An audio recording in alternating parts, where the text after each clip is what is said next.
Okay, this is the first module on profit margins. Excited to dive in this with you. So here's a quote by Mark Cuban.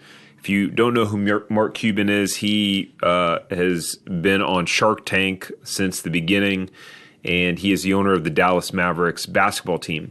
And so he says that perfectionism is the enemy of profitability. And this is an important way to frame this whole conversation on profit margins, profitability.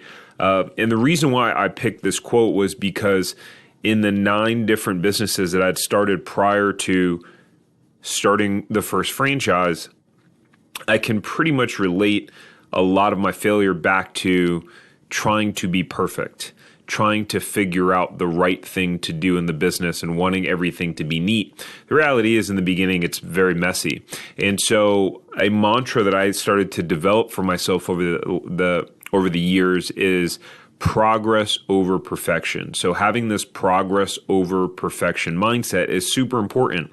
So if you know that about yourself, that you're a perfectionist, well, typically perfectionism stems from fear. It stems from fear of failure, fear of something going wrong. That's really where perfectionism stems from.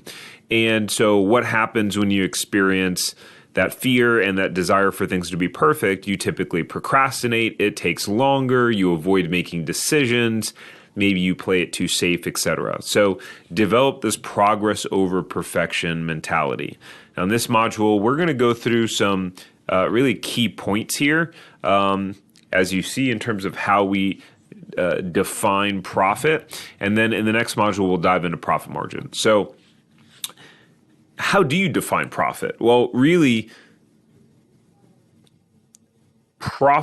understanding profit margins first, it's important to understand what is the definition, right? So profit simply means revenue minus expenses. What you have left over is your profit.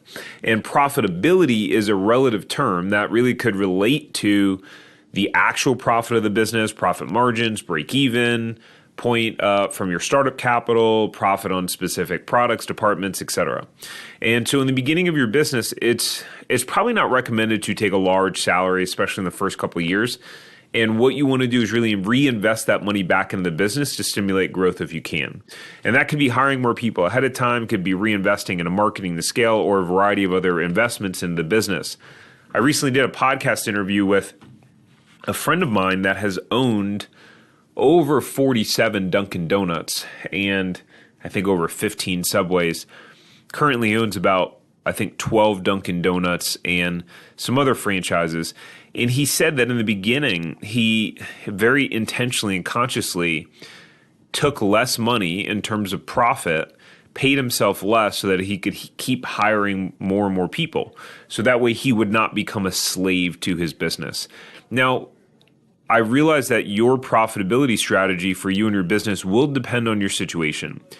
If you're just trying to make it and get to full time in your business and you have a family to support, well, obviously your strategy is going to need to be different. If you're, involved in the business, you're going to need to take as much money as you can in terms of profit. But you want to make sure that you're setting a strong foundation for the business, and there's this balance and dance between what you take in terms of from your profit or paying yourself and how you reinvest that back into the business with either a team or marketing, etc. Because what you don't want to do is take all of your profit out of your business and then be so lean that your business is always struggling with labor because you don't have people and you become a slave to the business because you're taking every penny out of it. So how long does it take a business to become profitable? You always hear that phrase, it takes 3 years, right? So 2 to 3 years is the standard estimation for how long people say it takes to get a business to be profitable. And really, that said, each startup has different initial costs and ways of measuring business profitability. So a business could have enough cash to become profitable immediately or take 3 years or longer to make money.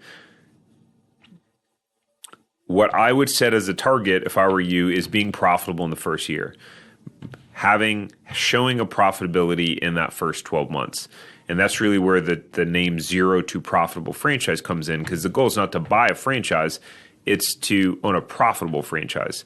And so in that system, we continue to work with our clients until they get profitable. And so some of the tools and advice and the things that we provide is it happens post signing a franchise agreement, because that's where the magic really starts to happen. And so it takes us back to this quote from Tony Robbins, right? Which is, most people overestimate what they can do in 1 year and underestimate what they can do in 5 years. So again, you're just thinking about, okay, in year one, maybe you don't make a lot, right? You break even, make a profit. That's great. What can the business do after that? So what are the things that affect profitability? Startup costs, right? So the initial expenses to get your business started, they can include things like machinery and equipment, as well as inventory. Industry and competition, right? We talk about this in the profitable franchise formula, which is demand. And so your profits are affected by the other companies in your industry. If you're entering a new market, you may have lots of scope to set your prices. However, if many companies are offering the same products or services, the increased competition may make it harder to raise prices, and it can increase it can affect your profitability in the sense where if you have all this opportunity and there's a ton of unmet demand, then generally you're going to create more sales, right? Or generate more sales. The other thing is business model and revenue streams. So different pricing models, fixed pricing, volume pricing can also impact your profitability. It may take time and market testing to determine the best revenue stream for your business. And for a franchise specifically, they've already figured those things out. But the profitability of your franchise can depend on the type of model that you run. If you do a fire and water restoration business, right, which is typically bigger jobs, they come more sporadically, that's a completely different business in managing the profitability of hiring contractors and buying materials, etc., than if you open a fitness franchise, right? And you have recurring income and there's really no cost of goods outside of really the labor that it costs to fulfill on the service. So the profitability will really depend a lot on the business. And some businesses have lower profit margins and some have higher profit margins. Marketing and advertising. So initial marketing costs are overhead expenses that will likely take time to generate profits. And so you need to find the balance between marketing expenses and the payoff that can also take time. Management and operation. So how you run the business makes a huge difference. If you're profitable but working 70 hours a week, is it worth it? So let's dive into that and unpack that a little bit more.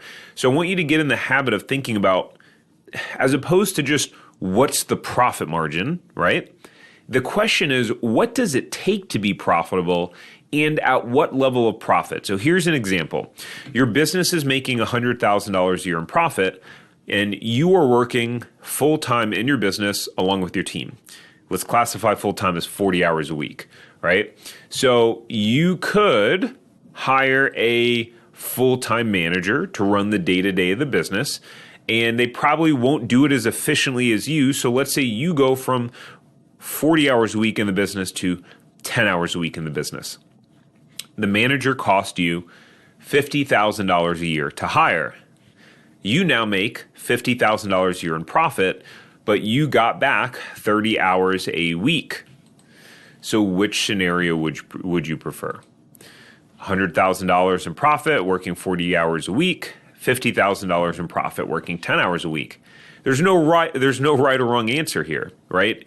Because it all depends upon your needs and what you're looking for. So if you need to support your family and you need to make the $100,000 to take care of your lifestyle needs for your family, well, then you say, well, I'm not going to pay someone $50,000 to save me 30 hours because what the hell am I going to do with those additional 30 hours?